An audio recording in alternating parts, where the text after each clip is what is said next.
বিসমিল্লাহির-রহমানির-রহিম। প্রিয় এলাকাবাসী,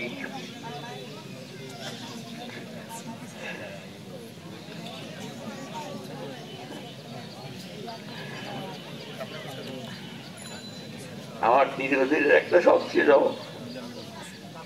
যে ঈদগাহ মাঠটা আমি 100 বছরের পুরানো ঈদগাহ মাঠ আর দাদার করা। উনি তো আজকে আমাদের মধ্যে নাই, তবে গ্রামবাসী তো আমাদের সঙ্গে অবশ্যই আছে। আমি সবাইকে আকুল আবেদন করব যে অর্থ ব্যয় করা এক জিনিস আর এটা মেনটেন করে রাখা আরেক জিনিস।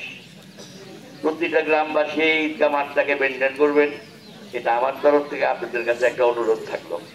আপনারা সবাই মনে করবেন এটা আপনাদের নিজস্ব ঈদগাহ মাঠ, এটাকে দীর্ঘদিন ধরে রাখতে হবে। 100 বছরের উপরে আমার হিসাবে আমার দাদা মরহুম আনসারউদ্দিন সিনহা এই ঈদগাহ মাঠটা করেছিলেন। তো তিল তিল করে আজকে এই পর্যায়ে আমরা আসতে পেরেছি। আসতে পারার পিছনে আপনাদের সহযোগিতা আমার একান্ত দরকার ছিল। আপনারা প্রতিটা লোক আমাকে সহযোগিতা করেছেন, এই জন্য আমি সবাইকে আমার তরফ থেকে আন্তরিক অভিনন্দন এবং ধন্যবাদ জানাই। দেশে শান্তি থাকুক, এটাই আমার সবচেয়ে বড় ইচ্ছা। আমি কি হইলাম, মন্ত্রী হইলাম না এমপি হইলাম, সেটা আমার বড় কথা না।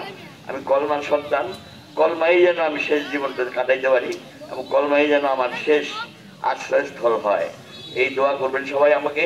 আর আপনাদের সঙ্গে একটা সুসম্পর্ক রেখে যেন চলতে পারি বাকি জীবনটা, এই দোয়া করেন। গ্রামে একটা স্থিতিশীল থাকুক, একটা ল অ্যান্ড অর্ডার ঠিক থাকুক, সবকিছু মিলে। খালি কবরস্থান স্কুল করলে আর ঈদগাহ মাঠ করলে কিন্তু হবে না, নিজেদের মধ্যে একটা একতা থাকতে হবে। সবাই ধরে রাখেন এই একতাটা। এবং আজকে এই পবিত্র দিনে 30 দিনের রোজা রাখার পরে আজকে ঈদ উল ফিতরের দিনে আমি সবাই সহযোগিতা চাই। এই কবরস্থান, এই ঈদগাহ মাঠটা আপনারা সবাই, বিশেষ করে আশেপাশে যারা থাকে তারা যেন এই ঈদগাহ মাঠটা মেনটেন করে সবাই। এবং তারপরে যে যা করার আমি ইনশাল্লাহ করণীয় চেষ্টা করব।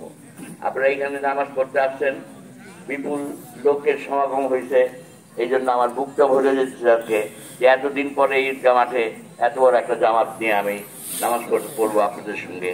আপনারা সহযোগিতা করবেন, ভালো থাকেন, সুস্থ থাকেন, এটাই হচ্ছে আমার সবচেয়ে বড় কাম্য।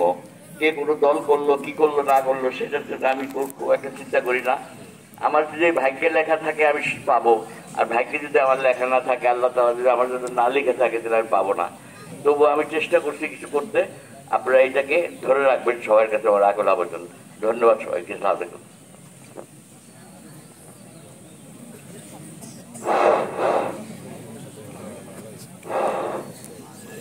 এখন আমাদের নামাজের সময় হয়ে গেছে মনে হয় নাকি?